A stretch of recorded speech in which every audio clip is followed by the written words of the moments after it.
Bonjour Pierre-Alexandre Bouclet. Bonjour Richard de Sèze. Alors vous êtes président de Radio Courtoisie, on le sait, mais vous êtes aussi un ancien grand reporter pour Valeurs Actuelles en Europe de l'Est. Vous avez écrit un livre sur les peuples persécutés d'Orient de Palmyre au Champ des Merles. On reviendra sur ce Champ des Merles, Champ CHAMP. Et là, ce qui nous a amené à vous demander de participer à cette émission, c'est la manière dont en Serbie, depuis novembre dernier, il y a des manifestations démocratiques évidemment contre un régime corrompu. Donc qu'est-ce qui s'est passé? Le toit d'une gare s'est effondré, faisant 15 morts. À Novi Sad. Oui. Voilà, à Novi Sad. Et depuis, à 11h52, date de l'effondrement de ce toit. Donc chaque jour, des Serbes de plus en plus nombreux manifestent contre le régime en expliquant que si ces gens sont morts, c'est parce que le régime est corrompu, que les marchés passés sont frauduleux, que les entrepreneurs sont méchants. Alors, est-ce que c'est une véritable manifestation populaire? Alors, je pense que déjà, il doit y avoir une partie de vrai, comme souvent dans ce genre d'histoire. Donc, le toit, l'auvent de la gare de Novi Sad, donc qui est une ville à 81 km de Belgrade, s'est effondré. Manifestement, après, j'en ai aucune certitude, n'étant ni architecte ni politique en Serbie, mais semble être lié à un problème de corruption entre l'entreprise et ce sont des Chinois, je crois, et quelqu'un au sein de l'appareil d'État. Et ce serait très étonnant que les Chinois corrompent qui que ce soit.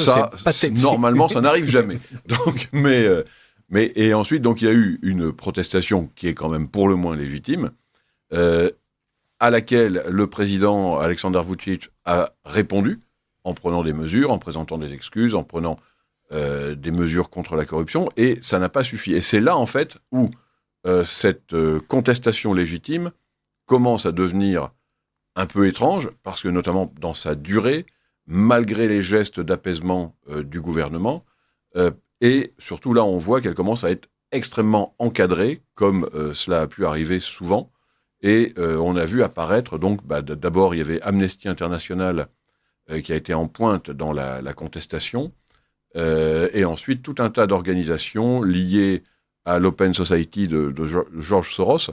Alors, souvent, quand on parle de George Soros, on a l'impression que c'est un grand diable qui arrive, mais et que en fait, ça veut tout dire et rien dire, et que quand on veut se débarrasser d'un problème dont on ne sait rien, on dit George Soros, comme ça, comme on dirait chat perché si on veut se mettre à l'abri, ou c'est les Américains, ou c'est les Russes, voilà, ou c'est Macron. Là, il se trouve que les organisations liées à l'Open Society, c'est quand même très important de le comprendre pour les auditeurs de Radio Courtoisie, travaillent dans une certaine transparence, c'est-à-dire que sur leur site internet, il y a la liste de leur financement. Alors, c'est très tentaculaire. Donc, si on se contente de jeter un œil, on ne voit rien. Mais si on se met à travailler dessus, en fait, c'est tout à fait tracé.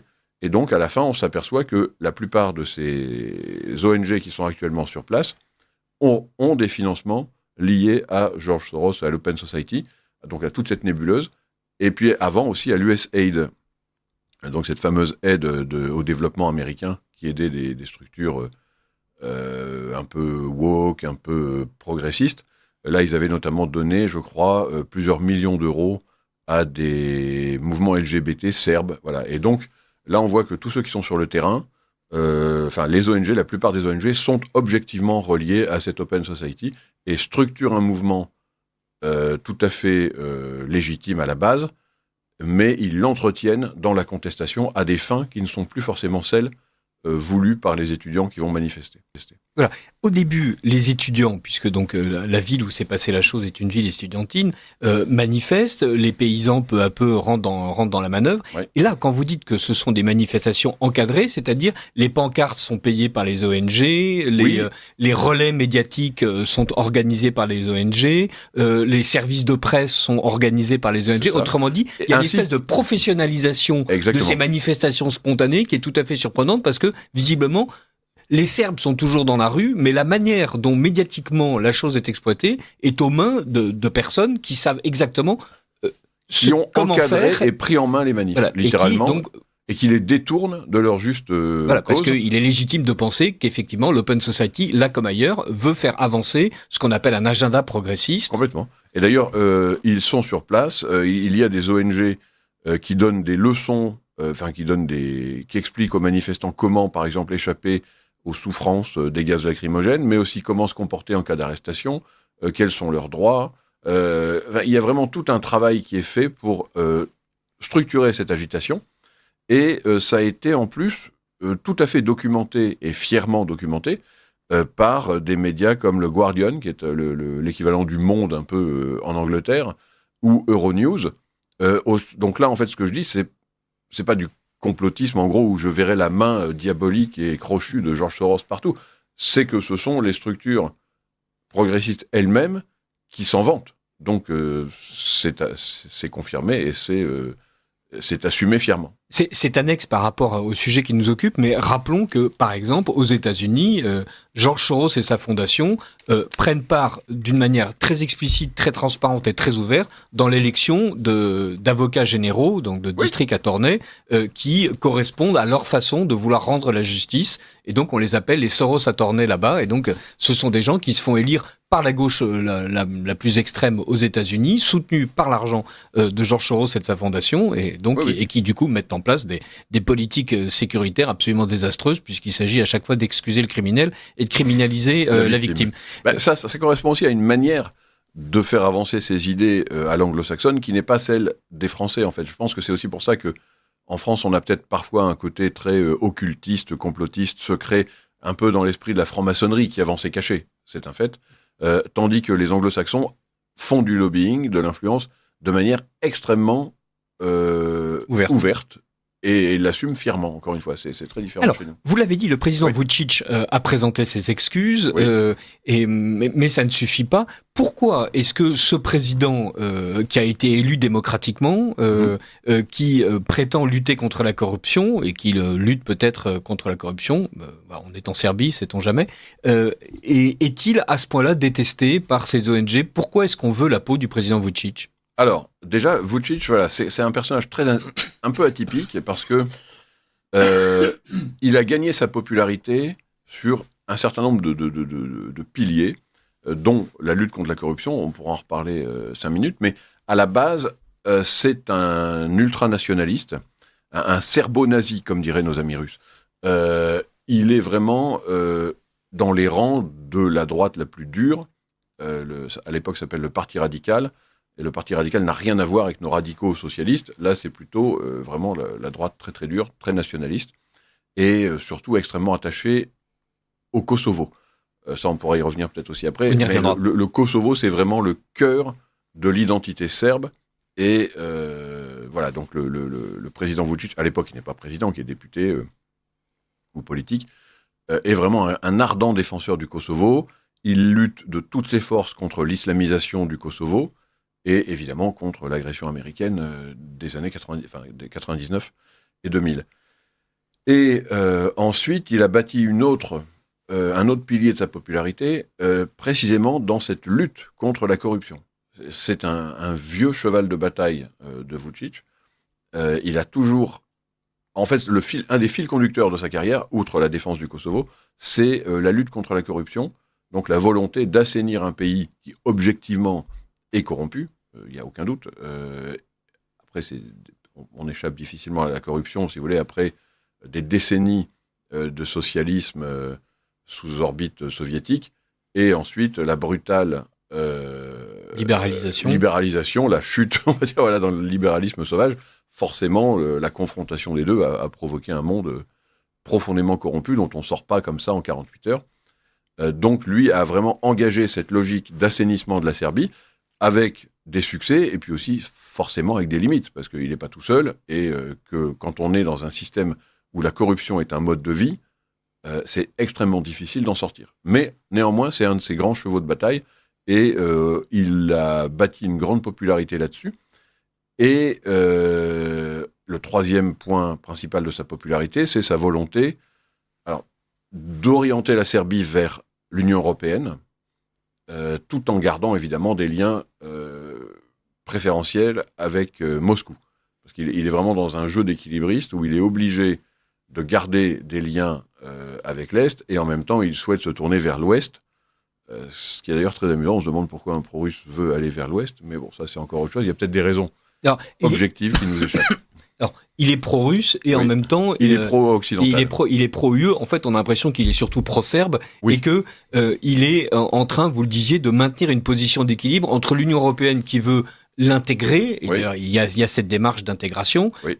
qui d'ailleurs est en route depuis au moins 10 ans, si Oui. je ne m'abuse. 2013, je crois. Voilà. Et donc qui cuit à petit feu, contrairement à d'autres procédures. D'ailleurs, le Kosovo aussi est dans une démarche d'adhésion à Absolument. l'Union Oui, européenne. oui, oui. Et donc, on se Compétition. retrouve avec un pays qui, par exemple, est d'accord avec l'Union européenne pour condamner l'invasion de l'Ukraine par la Russie, Oui. mais qui n'est pas d'accord avec l'Union européenne pour que la Crimée redevienne ukrainienne. Ah, si, normalement, si, sauf erreur, mais en fait, précisément à cause du Kosovo, enfin, ou du fait du Kosovo en tout cas, pardon, la Serbie reconnaît et défend l'intégrité territoriale de l'Ukraine, tout compris, y compris, je crois, la Crimée.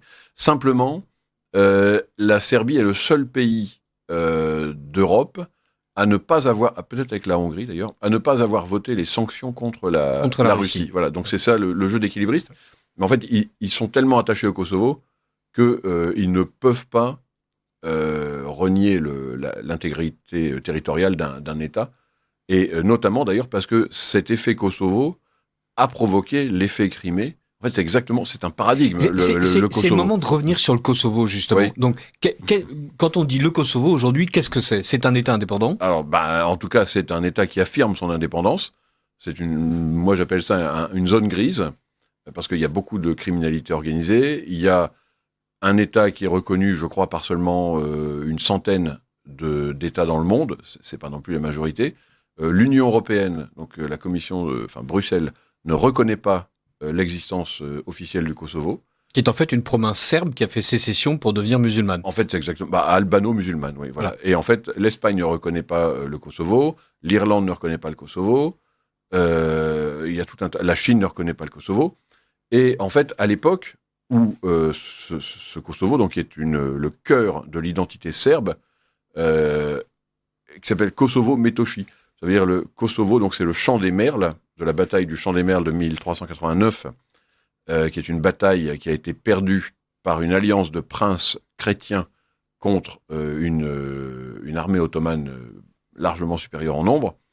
Et ils en ont fait une défaite fondatrice, un peu comme Cameroun pour les Français, parce que ça a montré quand même la capacité à s'unir, et parce que un des chefs serbes justement de l'armée était allé seul assassiner l'émir ou le grand Mamouchi ottoman. Et donc voilà, ça a donné un peu d'allure à cette défaite. Et donc, depuis 1389, le Kosovo a subi l'occupation musulmane, d'abord ottomane, ensuite albanaise. Et c'est un long processus qui a abouti à ce que dans les années, au XVIIIe siècle, la population chrétienne a commencé à vraiment reculer. Dans les années 1930, les Serbes chrétiens opposés aux Albanais musulmans représentaient encore 60% de la population, 60% de la population dans les années 30. Ensuite, Tito... Dans cette province du Kosovo. Dans cette province du Kosovo. Tito, qui se méfiait beaucoup des Serbes, a accentué la domination albano-musulmane, et ça s'est fait ensuite, ça s'est maintenu pendant toute l'époque socialiste, et Milosevic, lui, avait essayé d'y mettre fin, et il est tombé dans l'engrenage des guerres balkaniques des années 90, et aujourd'hui, donc quand Milosevic est tombé, il restait encore 400 000 Serbes à peu près chrétiens au Kosovo. Ensuite, dans les années 2004, après les grands pogroms de mars 2004, il en restait à peu près 250 000. Et 20 ans après, aujourd'hui, le Kosovo a proclamé son indépendance en 2008. Aujourd'hui, il reste à peu près 100 000 Serbes chrétiens au Kosovo, donc une poignée, presque plus rien. Et les autorités albanaises maintiennent une pression constante, un peu comme en Turquie sur les minorités chrétiennes ou kurdes, pour les éradiquer lentement. Les éradiquer lentement. C'est le moment de rappeler aussi que le Kosovo existe par la volonté des Américains. C'est le moins qu'on puisse dire, oui. Voilà, oui, donc ils sont quand même carrément venus en Europe mener une guerre, évidemment sans demander l'avis aux Européens. Oui. Et à l'époque, Poutine avait dit « Le Kosovo est un crime qui vous reviendra dans la gueule comme un boomerang ». avec son sens de la formule. Voilà. Et donc, on a vu ce qui s'est passé. Pourquoi est-ce qu'on parle longuement du Kosovo à propos de la Serbie ? Parce qu'on a l'impression, évidemment, que cette question kosovare, la manière dont cet État albano-musulman veut imposer son indépendance et surtout le fait d'avoir un véritable État musulman au cœur de l'Union européenne correspond à l'un des agendas progressistes et que la manière dont les manifestations en Serbie depuis novembre se déroulent font irrésistiblement penser à ce qui s'est passé en Ukraine avec Maïdan. Autrement dit, on est en train d'assister une fois de plus à une révolution de couleurs, c'est-à-dire on prétend que le peuple est à la manœuvre et en fait ce sont des agents étrangers qui ont décidé d'avoir la peau de Vučić et de la Serbie pour faire en sorte que le Kosovo ne soit plus un problème serbe. Alors c'est le même paradigme en tout cas. Alors l'Ukraine, ça c'est important aussi d'y revenir parce que je pense qu'il y a beaucoup d'auditeurs de Radio Courtoisie qui ne connaissent pas forcément ce pays et qui ont une vision peut-être trop internationale. Et il faut quand même rappeler que dans les années 2000, et notamment 2004 avec la révolution orange, les Ukrainiens, comme les Serbes aujourd'hui, étaient des patriotes qui se révoltaient contre un pouvoir corrompu, profondément corrompu, pour le coup, infiniment plus que Vučić en Serbie. Hein. C'est le jour et la nuit. Là, on avait à l'époque quand même un Yanukovych qui avait été objectivement condamné, c'est factuel, hein, ce sont des vraies condamnations, pour des braquages à main armée. Il y a une affaire de viol punitif mafieux, c'est quand même très très lourd. C'est quelqu'un qui était un membre du clan du crime organisé de Donetsk et qui avait mis l'Ukraine sous sa coupe. Donc c'était vraiment quelqu'un de très dangereux que le président Medvedev, peu suspect d'être anti-russe, surnommé la serpillière. Oui. Et donc c'était son petit nom.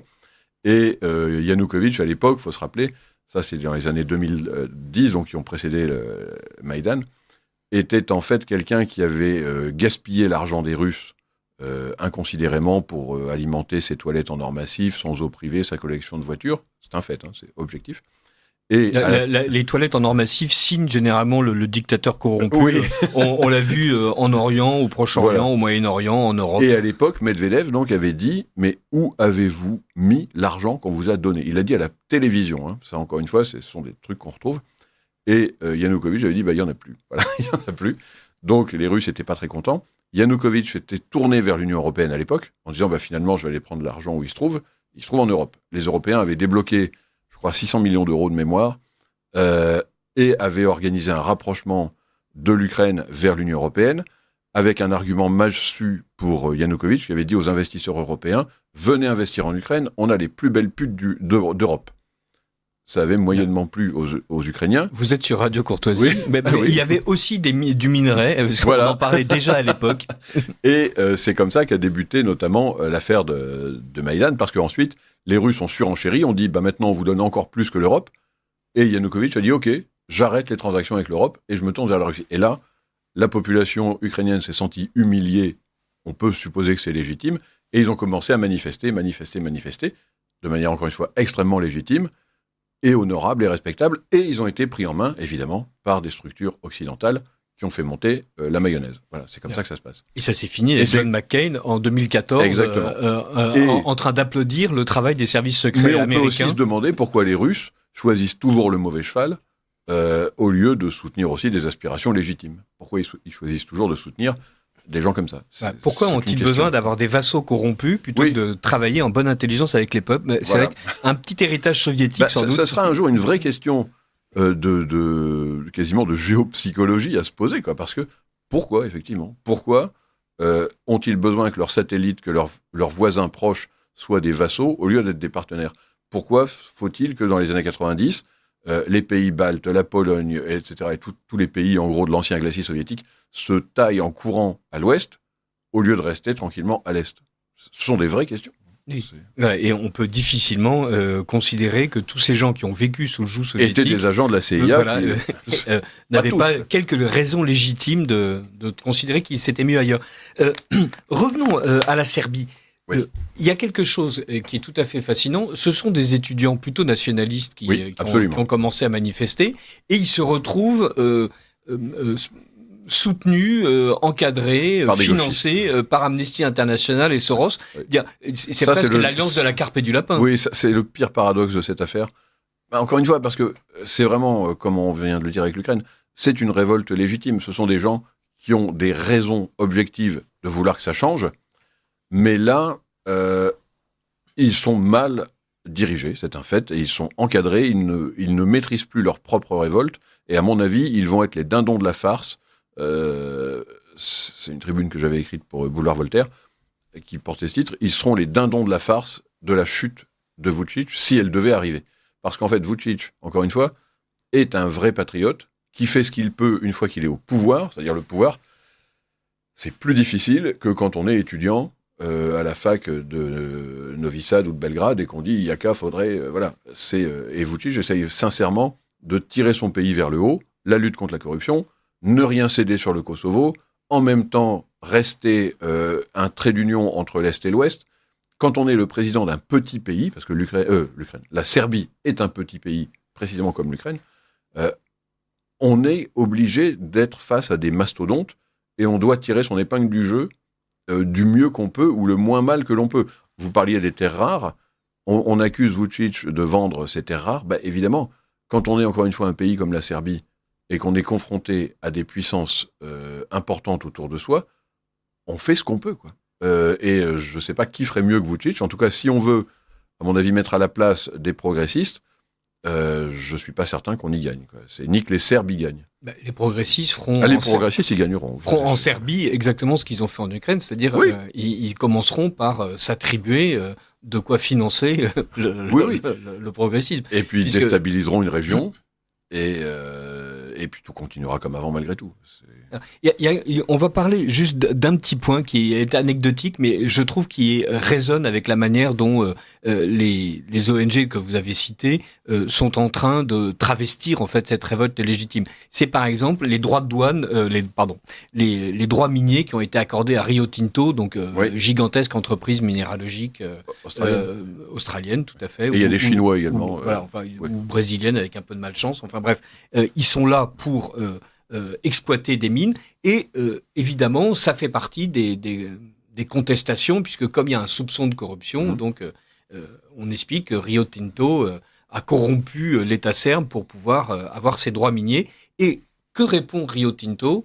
Mais ceux qui sont en train de contester nos droits à exploiter le sol et le sous-sol sont en fait des agents russes. Donc ce qui m'a amusé, c'est que si l'agent russe est une espèce d'être protéiforme qui réussit à justifier à peu près tout et n'importe quoi du pôle Nord au pôle Sud. Oui, ce sont des excuses bien pratiques. C'est pour ça que j'insistais lourdement sur le fait que quand je parle de Soros, c'est pas comme quand d'autres disent l'agent russe, même si les agents russes existent. Hein. Enfin, ce serait naïf de croire qu'ils n'existent pas et qu'ils n'ont pas eux-mêmes une influence redoutable. Même à l'époque soviétique, Vladimir Volkov l'avait bien démontré dans des romans, mais ça reposait sur des réalités. Donc les services russes sont évidemment existants, redoutables et influents, mais effectivement, il y a aussi un confort mental à voir des agents russes partout, ou des agents de Soros partout, ou des je ne sais quoi partout. Mais là, en l'occurrence, c'est peut-être un peu exagéré, et je pense simplement, encore une fois, que Vučić est contraint d'enrichir son pays comme il le peut, ou d'éviter de l'appauvrir. On a la même question avec les armes. On l'accuse aussi de vendre des armes. Mais parce qu'il y a des manufactures d'armes en Serbie, il se trouve que avec des leur industrie, c'est les armes. Voilà. Oui. Donc évidemment qu'ils vendent des armes. Mais je crois que la France vend des armes aussi. Je suis désolé, mais les Rafales... les États-Unis vendent des armes. Les armes. États-Unis vendent des armes, Israël vend des armes. Voilà. Et le Royaume-Uni vend des armes. Il y a des pays spécialisés dans la fabrication d'armes. Il se trouve que dans le monde, il y a des guerres. Et je suis certain que Vučić souhaite que les balles ratent leur cible, mais ils vendent des armes. Voilà, c'est un fait. Et d'ailleurs, il les vend. On lui a accusé aussi, les Russes l'ont accusé de vendre des armes à l'Ukraine. Et objectivement, ça semble vrai, quoi. Donc il fait un circuit qui est un peu périphérique, mais les armes serbes finissent par se retrouver entre les mains des combattants ukrainiens. Bon, ça aussi, c'est la vie, quoi. Tout comme un peu de pétrole russe finit par arriver en Union européenne en n'ayant pas des pays d'Asie centrale. On parle de l'Union européenne, on parle de la Russie, on parle de la Serbie. pour le moment, l'Union européenne est en théorie du côté de la Serbie, puisque elle a toujours ce désir. Et la France notamment. Voilà, et la France qui a vendu des Rafales, et donc oui. Macron ne peut pas expliquer qu'il a vendu des Rafales à une fripouille, puisque Macron est un être vertueux, donc il ne fait que des choses vertueuses. Et tout sauf une fripouille. Non, tout à fait. Je pense en tout cas. Mais depuis que la France a vendu 12 Rafales à la Serbie, Macron se transforme en VRP de la Serbie. Complètement. Voilà. Oui. Et est-ce que on peut aujourd'hui se poser la question de qui a véritablement intérêt à faire tomber Vučić? Alors, les progressistes, bien sûr, mais on se rend compte généralement que les progressistes sont eux-mêmes les agents d'autres puissances géopolitiques et d'autres jeux plus souterrains et plus profonds. J'avoue que ça pourrait servir les anciens États-Unis. Peut-être que maintenant, justement, ça va se calmer avec la nouvelle administration. Mais peut-être qu'on a pu reprocher à Vučić de ne pas avoir sanctionné les Russes. Ça peut être lié à sa volonté de rester ce trait d'union entre les deux. À la limite, c'est peut-être aussi parce qu'il est un peu trop résistant sur le Kosovo, même s'il a fait beaucoup d'efforts pour expliquer qu'il fallait pacifier les relations avec le Kosovo. Il est allé sur place au Kosovo, rencontrer à l'époque le président Hashim Thaçi, qui était un des anciens meneurs. C'est quand même un effort prodigieux, parce que Thaçi était un des grands meneurs de l'UÇK, la guérilla albano-musulmane qui avait fait des crimes de guerre. Et Thaçi, aujourd'hui, est d'ailleurs en prison pour trafic d'organes, parce qu'il avait dépecé des prisonniers de guerre serbes pour vendre leurs organes pour des opérations médicales véreuses. Voilà, donc il a quand même fait un gros effort. Ça n'a jamais suffi. Et peut-être qu'il voudrait aussi, peut-être que l'Union européenne ou les États-Unis voudraient un chef d'État serbe plus vassalisé, plus souple sur la question du Kosovo pour enfin en finir avec le Kosovo, c'est-à-dire en faire un État reconnu et éventuellement l'intégrer à l'Union européenne et faire en sorte que la Serbie capitule définitivement sur le Kosovo. Alors, j'avais publié, pardon de me citer, mais c'est pour ça qu'on vous a, en 2012, j'avais fouiné dans les Wikileaks et j'avais découvert un câble américain d'un ambassadeur qui expliquait de manière confidentielle qu'il était temps pour le Kosovo de se débarrasser de la Serbie et qu'il fallait à tout prix aider les autorités albanaises à rompre avec la Serbie. Et à cette époque, ils avaient favorisé une véritable offensive militaire et policière albanaise contre l'enclave de Mitrovica. Donc le Kosovo vit avec des tas d'enclaves serbes. Ça peut être un quartier, ça peut être un pâté de maison, ça peut être un petit village. Ça se réduit évidemment de plus en plus avec le temps, mais il reste une grande poche centrale, enfin pas centrale, au nord du Kosovo, de résistance autour de la ville de Mitrovica.